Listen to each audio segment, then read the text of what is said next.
Estamos começando mais um programa da temporada 2018 da TV Simples, programa do Sindicato dos Professores de Mogi das Cruzes e região. E mais uma vez falando sobre o tema Enem.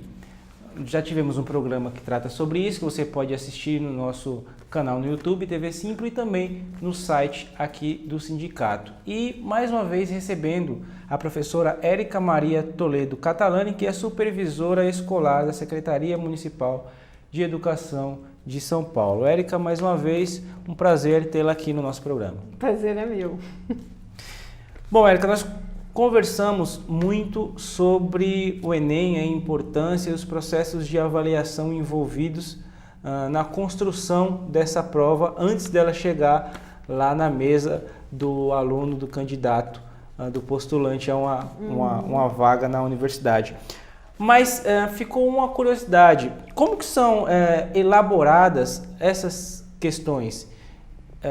Elas passam por um crivo, tem um processo de análise antes dela ser colocada efetivamente na prova? Sim. Bem, inclusive, diria que esse é um grande diferencial, né, na elaboração dessa prova, né, do ponto de vista de como se produz uma questão de prova de modo mais usual, né? E muitas vezes nós não temos acesso ao entendimento, ou o entendimento em relação... Você tem uma noção de quantas pessoas estão envolvidas no processo de criação, obviamente por disciplinas, mas de quantos professores estão envolvidos? É dividido por região? Não, vão todos... No INEP... Bom, tiveram momentos diferentes de como elaborar, né? Já tiveram formas de elaborar diferentes. Eu, por exemplo, já fiz parte de equipes que sou da área de matemática, né? Hoje há uma forma de contratação pelas próprias, no caso os institutos, né, educacionais. O INEP faz uma contratação para eles elaborarem e aí fica só uma parte final para o próprio INEP, enfim, revisar essas questões. Entendi. Né? Fazer uma última revisão, porque o próprio instituto também teria que tanto elaborar como revisar e entregar a questão pronta, mas aí sempre tem uma última etapa no próprio instituto. Agora, esse processo de elaboração, né, ele é um processo que envolve, eu não sei dizer exatamente quantas pessoas, mas um item, né, uma pergunta, desculpa, o item é o termo que é usado comum para os psicometristas, né, para o que a gente costuma chamar de questões. Sim. Ele usa esse termo, não é só por uma questão modista, mas é por uma questão de que a forma de elaborar, de formular a questão tem todo um cuidado e uma exigência, e aí por isso ele passa a ser chamado de item. Então, primeiro, se existe uma estrutura, né, de certo modo, essa estrutura tem alguma flexibilidade, mas normalmente ela tem uma estrutura meio, de certo modo, padronizada, que eu vou falar, por exemplo, nos casos do Enem e do SAEB, essa estrutura tem, então, um texto base. O que seria esse texto base? Né? Então, que vai compor, tudo isso vai compor uma questão, e as questões podem ser de múltipla escolha, eu vou explicar agora sobre a múltipla escolha, ou podem ser as questões que a gente chama de questões de resposta construída, que é no caso da redação, tá? A redação é a única de resposta construída no Enem, tá? Mas, por exemplo, no SAEB a gente tem também nós temos também redação, produção de texto, que é chamado no SAEB. A estrutura, então, é composta de que a gente chama de uma situação que é para estimular, para colocar o sujeito naquele problema, para resolver aquele problema, motivá-lo para resolver o problema. E a gente chama isso de texto base. Embora a palavra seja texto base, ela não necessariamente é um texto. Pode ser uma tabela, pode ser a ilustração, por exemplo, de uma obra de arte, pode ser um gráfico e pode ser um texto. Né? Então esse texto base, ele tem essa preocupação de colocar o sujeito imerso na situação que ele vai ter que resolver, ou a tarefa que ele vai ter que resolver, né? Todo ano tem sempre uma polêmica envolvendo uma ou outra questão do Enem. Assim como os alunos que chegam atrasados para fazer a prova, uma ou outra questão sempre gera uma polêmica. Como que são escolhidos, uma curiosidade, como que são escolhidas as pessoas que fazem, que participam da elaboração dessa prova? Então, é um concurso? Normalmente o INEP, então vou dizer como está hoje, né? O INEP abre um edital de chamamento para colaboradores do Banco Nacional de Itens, né? E no caso do Enem, né? Porque tem elaboradores de item para a Provinha Brasil, para a ANA, para a Prova Brasil e tem para o Enem, tem até para o ENAD também, né? Mas para o Enem ele faz um edital de chamamento e aí as universidades se inscrevem, né? Os interessados se inscrevem, né? E aí existe uma capacitação e um grupo de professores. Então, assim, essas questões são elaboradas por professores da área, né? A questão é que nem sempre isso acaba sendo representativo do Brasil inteiro, né? Porque você tem poucas universidades que acabam se inscrevendo, né? E já teve um momento, por exemplo, que o Enem tinha como elaboradores um grupo de professores que era chamado. Também é sempre na forma de edital. Eu por exemplo, já fui chamada para elaborar, mas isso lá em 2009, fiz parte de um grupo que elaborou um conjunto de... Então eles chamavam um grupo grande, né? Mais ou menos umas 40, eu estou chutando, mas temos umas 40 pessoas por área. E a gente por área a gente elaborava e vinha do país inteiro, né? Tem que comprovar, tem uma titulação. Então, assim, a hora que faz o chamamento, na verdade, já tem as condições e há um processo seletivo. Eu estou dizendo quando chamavam professores. Bom, agora que chamam universidades, né, tem lá um conjunto de exigências, mas eu não sei quais são porque eu não tenho acompanhado Entendi. isso. Tá? E na sua opinião, o que caracteriza uma boa questão? O que é uma boa pergunta? Então, aí o que acontece é que seguir tanto, então eu tenho que ter esse contexto, né? Então eu apresento, então não vou direto para a pergunta, eu vou fazer toda a apresentação desse texto básico. Depois, em seguida, né, um outro elemento é vir ou uma pergunta, o que a gente chama de tarefa, vou colocar a tarefa que o aluno vai responder e que tem a ver com a matriz, aquela matriz de especificações que eu já comentei, ou seja, lá um objetivo educacional que está escrito em algum lugar, eu tenho que transformar enquanto tarefa para o aluno realizar.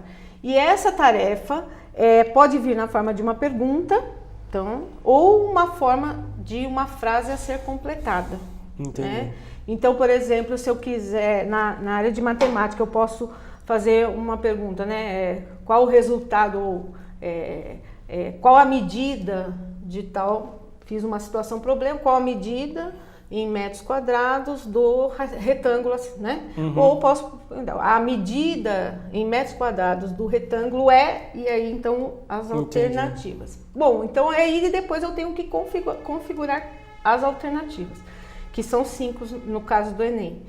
As alternativas, uma delas só deve ser verdadeira e as outras 4 a gente chama de distratores, que parecem apenas, podem parecer assim, vou fazer respostas que não são corretas, mas não é tão simples assim. Eu tenho que seguir uma regra em que, ao olhar para essas 5 alternativas, uma delas é o gabarito, a resposta correta, haja uma homogeneidade, não se perceba facilmente qual exija um conhecimento. Ou seja, tem todo um processo, uma regra para que seja elaborado cada questão, e mesmo assim todo ano nós temos 1 ou 2 questões que geram grande polêmica, grande rebuliço aí para os alunos e para os especialistas. Érica, a gente vai continuar esse bate-papo no próximo bloco, a gente vai fazer um intervalo comercial rapidinho, não saia daí, o TV Simpro volta já já.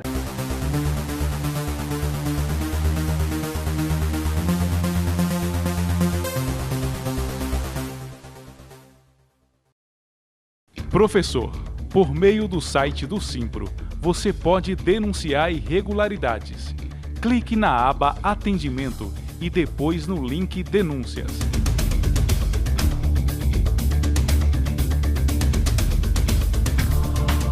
E a denúncia pode ser inteiramente anônima. Simpro Mogi e região, trabalhando por você.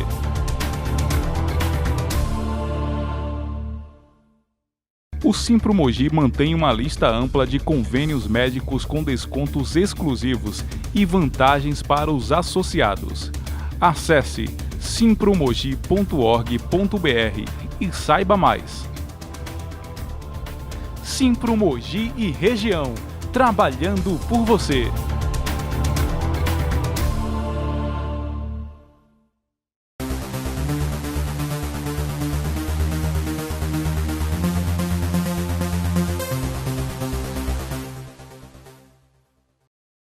TV Simpro de volta, mais um bloco para nós debatermos um pouco mais sobre como funciona o processo de elaboração do Enem. E se você quiser assistir nossos programas anteriores e saber um pouco mais do nosso bate-papo anterior com a professora Érica, acompanhe nossas redes sociais, Facebook e também o nosso canal no YouTube, TV Simpro Mogi, e o site do sindicato, que é simpromogi.org.br. Bom, Érica, a gente falou, já falamos bastante sobre como as etapas para elaboração de uma questão para o Enem. Eu até brinquei que todo ano tem duas imagens que são clássicas no Enem. Uma são os alunos chegando atrasados para fazer a prova, e a outra é o jornal depois destacando uma questão. Essa questão foi polêmica e os especialistas estão debatendo e alardeando isso aos quatro ventos. Mas eu queria que você aprofundasse um pouco mais a questão das regras para a elaboração de cada questão e também como elas são pensadas para minimizar o risco, se é que a gente pode falar assim, do chute. Para minimizar a possibilidade do chute. Isso. Porque, de certa forma, não dá para eliminar a questão do chute, né? Até porque nós temos alternativas. Até porque, às vezes, você não sabe e tem que chutar. Isso, acontece. Então, a ideia de um elaborador, na hora que a ideia não, a comanda mesmo, que é dada na capacitação do elaborador, é que ele torne as alternativas mais homogêneas possíveis, né? Então, de modo que aquela estratégia de você eliminar, não estou dizendo que isso a gente consegue evitar, mas a gente minimiza essa coisa de você já ir excluindo, né? Quer dizer, de certo modo, até mesmo nessa exclusão, você pode usar alguns conhecimentos. E aí, num caso, porque esse é o objetivo da questão, verificar que conhecimentos você tem, que tarefas você domina, né? Então, a ideia é tentar fazer as alternativas, ou formular essas alternativas, e aí eu diria tentar associar as alternativas que não são as corretas, elas precisam ser, de certo modo, plausíveis. O que significa essa plausibilidade e serem homogêneas? Eu tenho que, por exemplo, cuidar para que a extensão, por exemplo, não tenha uma com uma extensão tão diferenciada das outras, porque isso pode atrair, e se ela for... Uma questão tem 5 linhas, a outra tem 2. Exatamente. Então, a extensão dela, tanto em termos do texto, como a questão em termos de algarismos, quando ela é um número, né? Ela não pode ter esse destaque tão grande, ou se ela tiver que ser uma diferenciação, por exemplo, se nós tivermos que diferenciar tamanhos, elas teriam que vir em pares, né? Ou, por exemplo, em pares e trios, no caso do Enem, que são 5 questões, para que não haja assim um destaque, algo que diferencie. Então, a gente procura olhar para essa homogeneidade. Esse é um dos exemplos, tá? Não é só isso que a gente... não é só esse tipo de homogeneidade, mas na extensão é um tipo de homogeneidade que a gente tem que cuidar para que ela tenha, para que não haja... Porque isso favoreceria um tipo de atrairia o respondente para uma das alternativas, né?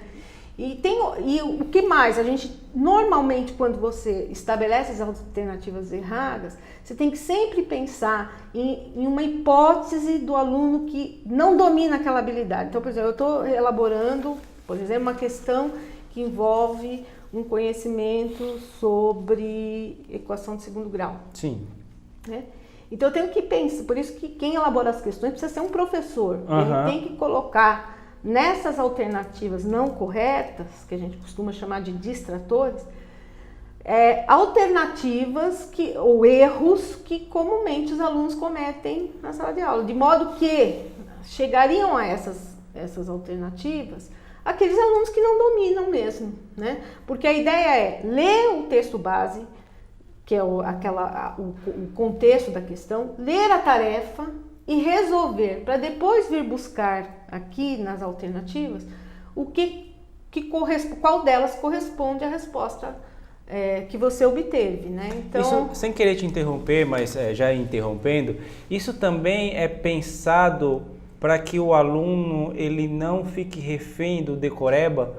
O aluno ele precisa, mais do que decorar uma resposta, ele precisa de fato entender e conseguir contextualizar aquele conteúdo que ele assimilou na escola. Por exemplo, é uma outra condição e regra que está lá para o elaborador. O elaborador, ao fazer uma questão, ele tem que sempre buscar, olhar para, lembra aquele objetivo educacional, né? Aquela tarefa cognitiva associada a um conteúdo, ele tem que olhar para aquilo e pensar no que é essencial e não naquele detalhinho do conhecimento, sim naquilo que é relevante para aquele conhecimento, focando sempre o aluno do ponto de vista daquele que interpreta, que estabelece relações, né? Então essa é a preocupação também na hora, e é uma regra, na verdade é uma preocupação inicial lá como objetivo, mas depois ela aparece enquanto norma, enquanto regra, no momento de elaborar a questão. E né? Até por isso a redação tem um peso tão grande. Sim, né? Exatamente, porque leitura, né, o aspecto da leitura, ele ultrapassa até inclusive as áreas, né? Todas as áreas, inclusive em matemática, a gente precisa interpretar, precisa estabelecer relações, inclusive textuais, né, para resolver questões matemáticas. E também. a capacidade dele de contextualizar e passar uma ideia através da... Exatamente. Então, no caso, essas normas todas, elas estão a favor de sempre que o aluno responda aquilo que ele sabe. Portanto, até inclusive quando ele não acerta, a gente teria uma alternativa que teria, por exemplo, um escalonamento do erro. Por exemplo, aquele que erra. Que legal. Então, assim, esse tipo de questão, elaborado dessa forma, ele ganha um potencial pedagógico, né? E portanto, por isso essa forma de medida educacional, ela tem também, claro, acaba sendo mais, encarecendo a construção do instrumento, mas também permitindo um resultado que tenha a leitura ou a interpretação pedagógica do professor, que possa ter. Uma coleta de dados que depois pode ser avaliada e aplicada para modificar um ou outro processo de ensino. Então infelizmente, essa forma de elaborar, ela está muito mais nas avaliações externas, mas ela teria grandes ganhos pedagógicos também, se o professor pudesse fazer a leitura desses resultados usando as informações pedagógicas que o instrumento possibilita, né? Então, o instrumento elaborado nesses moldes, né? Então, quando o aluno chega em casa e fala, mãe, a questão foi fácil para responder, mas para elaborar foi extremamente complexo. Érica, a gente vai fazer mais um intervalinho, a gente volta para conversar mais sobre isso. Você não saia daí, a TV Simpro volta já.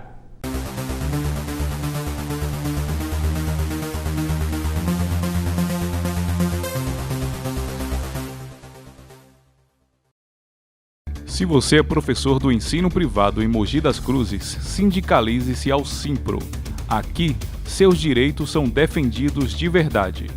Acesse o formulário em nosso site simpromogi.org.br. Simpro Mogi e região, trabalhando por você.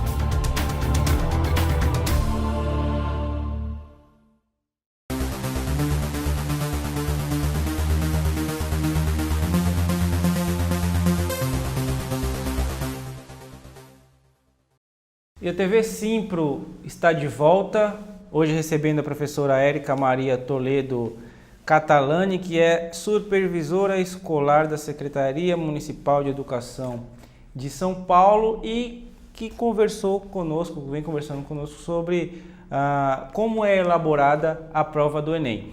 Antes da continuidade, lembrando que se você quiser conhecer o Sindicato dos Professores aqui de Mogi das Cruzes, nós ficamos na rua Carmela Dutra, número 147, no Jardim Esplanada, ou também pode ligar para falar conosco aqui através do telefone 4799-1106 e 4799-7066. Érica, voltando à questão da elaboração das questões, né? Voltando à questão da elaboração das questões. Você passou todos os critérios que são adotados antes alguns dos critérios, né? Alguns dos, que são diversos, pelo que ela me passou aqui, é um processo realmente hercúleo, mas ainda, mesmo passando por todo esse crivo, todo esse debate, todos esses critérios, ainda é necessário fazer uma revisão. Sim. Como que é feita essa revisão? Porque o sujeito... E por que precisa fazer essa revisão? Então, assim, um professor que elabora, né, ainda pode, né, de certo modo, não ter atendido a todos os critérios, né? Então, assim, primeiramente, ele mesmo faz uma revisão do item dele, mas isso muitas vezes não garante, né? Então, o processo, né, são normas, inclusive internacionais de medida educacional, se prevê uma revisão que a gente chama conceitual, ou seja, um colega, um especialista daquela área precisa também revisar o item e ter em mente as normas, as regras que foram seguidas. Esse item ele passa em geral por quantas revisões? Olha, vou falar das avaliações, né, encaminhadas no INEP e da avaliação, no caso a Prova São Paulo, que eu inclusive estive à frente no próprio núcleo de avaliação de São Paulo, elas passam no mínimo por 2 revisões de especialistas, né? Então, 2 especialistas revisam a questão e quando essa questão é de outra área, ainda tem uma revisão de língua, né? Por exemplo, a questão de matemática passa por um revisor de língua, né? E a ideia é que essas revisões garantam que a existência realmente de um único gabarito, né? De não ter nenhum problema no texto que possa causar alguma confusão na interpretação do aluno, né? Assim mesmo, quer dizer, mesmo passando todo esse processo, né? E que inclusive alguns vestibulares também fazem revisão, que dessa forma. Ainda assim, que é isso que é o diferencial de uma avaliação que usa esses processos de medida educacional, é que ela passa por um pré-teste, ou seja, ela é submetida a um conjunto de alunos, uma amostra de alunos representativa dos alunos que futuramente vão responder à prova, né? Só antes de a gente entrar nessa questão do pré-teste, que também é muito importante, eu só queria saber, ao passar por essa revisão, acontece dessa questão ser modificada? Acontece.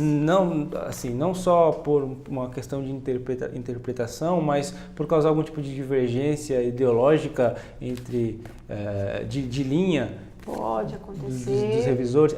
E o revisor tem, assim, a gente sempre, claro, estou me baseando em alguns processos que eu tenho participado, né, principalmente no INEP. Mais recentemente eu participei de uma grande formulação para a Prova Brasil. E a ideia é que haja esse diálogo, porque esse diálogo também é um processo de formação, né, um processo para ambos, né. Então, tanto para o elaborador como para o revisor, um aprimoramento de como enfrentar novas tarefas de elaboração de itens. Né? Então, o caso, essa necessidade, ela, em algumas questões, claro que não, mas não são todas, mas existem questões em que isso é verificado e a gente chega num acordo para modificar a questão. Em alguns momentos precisa de um outro colega que faça uma intervenção, enfim, mas de qualquer modo é importante dizer que provas que são elaboradas rapidamente podem sofrer desse problema. Não estou dizendo que todas elas saiam com erro, mas essa é uma questão que porque demanda tempo. E aí surge uma outra curiosidade. A prova do Enem, geralmente, me perdoe se eu estiver equivocado, ocorre em setembro... Novembro. Novembro, Comecinho né? de Comecinho de novembro. Primeira quinzena de novembro, por enquanto, tem acontecido. Mas quanto tempo essa prova leva para ficar pronta? É por ano? Ou, por exemplo, a prova do Enem que vai acontecer em a gente está em 2018, ela já está pronta ou ela é construída ao longo do ano? Olha, tem formas diferentes, mas eu vou falar... Em relação ao Enem, ele tem um grande banco. Então, normalmente, essas elaborações elas vão acontecendo com bastante antecedência, entendi. tá? Existem outras provas, por exemplo, o ENAD, ela já tem um outro perfil, ela já não poderia ter um banco, porque assim, a questão, quando a gente formula essas questões para medida educacional, na verdade, a gente constitui bancos de questões, por isso que o chamamento se chama para o Banco Nacional de Itens. Sim. E essas questões passam a ser muito caras, elas são pagas, né? A revisão é paga, e depois, muitas vezes, se paga por um elaborador, se paga para um revisor, e depois, quando passa pelo pré-teste, a questão não funciona. Então, quer dizer, houve todo um pagamento e a questão vai ser acaba sendo considerada, né, para o teste final. Então, isso encarece aquelas questões finais, né? E de forma que esse banco, ele é um banco caro, né? Mas fora isso, ele precisa passar por revisões constantes. Por exemplo, se eu faço uma questão, de repente, vou dar um exemplo da prova São Paulo. Uma vez tinha uma questão sobre DVDs do Michael Jackson. E aí, uma questão de matemática, envolvia contagem de DVDs do Michael Jackson. Depois de um tempo a gente precisou... Lançou outros DVDs. Precisa reformular, ou porque até DVD acontece... não é uma coisa que você compre mais, tanto ou assim. Ou até houve o novo acordo ortográfico que exigiu... Exatamente. Então tem que passar por revisões. De modo que alguns, no caso do ENAD, por exemplo, como ela trabalha com os cursos de graduação que passam por modificações mais rapidamente... a elaboração de itens ela é antecedente também, mas não com tanta antecedência, não dá para formular grandes bancos, então tem diferenças, mas a questão é que é importante investir em constituição de bancos. No Brasil a gente não tem um investimento nisso. As pessoas estranham, porque realmente é caro, não estão acostumadas, que normalmente usualmente alguém senta para fazer uma prova, ela senta e faz uma questão, né? O professor normalmente faz isso. E aí isso causa um estranhamento. Infelizmente a gente não tem bancos disponíveis e isso é algo que atrapalha na hora de construir um instrumento, né? Que, com essas características que permitem então interpretações pedagógicas. Bom, Érica, a gente está chegando ao finalzinho do nosso programa, desse nosso bate-papo, mas antes de concluir, eu queria que você falasse rapidamente sobre o pré-teste. O que é e por que funciona? O pré-teste ele acontece então com esse grupo de alunos que respondem e aí a gente vai ver se a questão está funcionando. O que é uma questão que funcionou bem? Na verdade, a gente segue parâmetros estatísticos ou psicométricos para verificar isso, mas basicamente, de modo geral, uma questão funcionou bem quando eu olho para a prova como um todo, né? E vejo os alunos que se desempenharam melhor, eu separo grupos, os que se desempenharam melhor, os que se desempenharam não tão bem assim, que estariam, por exemplo, mais no início, dominando apenas questões mais simples, não tão complexas, separando esses dois grupos, isolando esses dois grupos, eu preciso ter uma diferença de acertos, ou seja, não estou dizendo que no grupo dos que se desempenharam melhor, pode acontecer mesmo sendo o grupo dos que se desempenharam melhor, ter algum que errou o item. Entendi. Posso ter gente que errou, mas a ideia eu tenho que ter um número bem maior de gente que acertou nesse grupo do que no grupo daqueles que se desempenharam não tão bem no teste. Entendi. Né? Esse grupo pode ter gente que acertou, porque ainda não consigo eliminar totalmente o chute. Mas eu vou ter a gente aqui que ainda acerta, mas eu não posso ter um número muito parecido ou idêntico ou como acontece já em algumas questões, maior. Gente acertando aqui mais do que o grupo dos que se desempenharam bem na prova. E só pra gente... Isso é um parâmetro que a gente fala de diferenciação. Diferenciar um item que é bom é um item que consegue diferenciar os acertos nesse grupo que se desempenhou melhor na prova como um todo. Sim. E dos acertos do grupo que se desempenhou aqui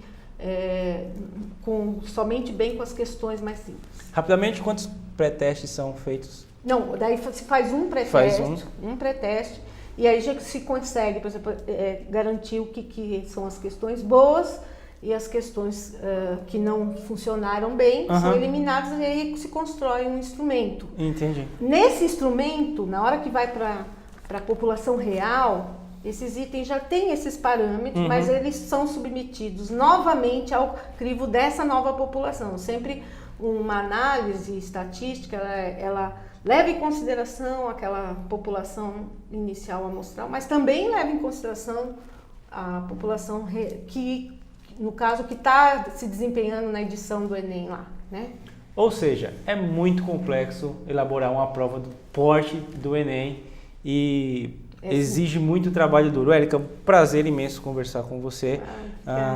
Nós já gravamos um outro programa que está disponível no nosso canal no YouTube e também no site simpromogi.org.br. Se você quiser conferir, dá uma passada lá, curte, compartilha, divulga com outras pessoas. Érica, muito obrigado. Eu que agradeço e muito obrigado por ter um espaço, né, que eu possa ter falado. Espero ter também de alguma forma contribuído aí para o entendimento dessa prova, que é uma prova complexa na sua formulação e pouco se investe para que os professores, os educadores ou os próprios estudantes entendam, né, o processo.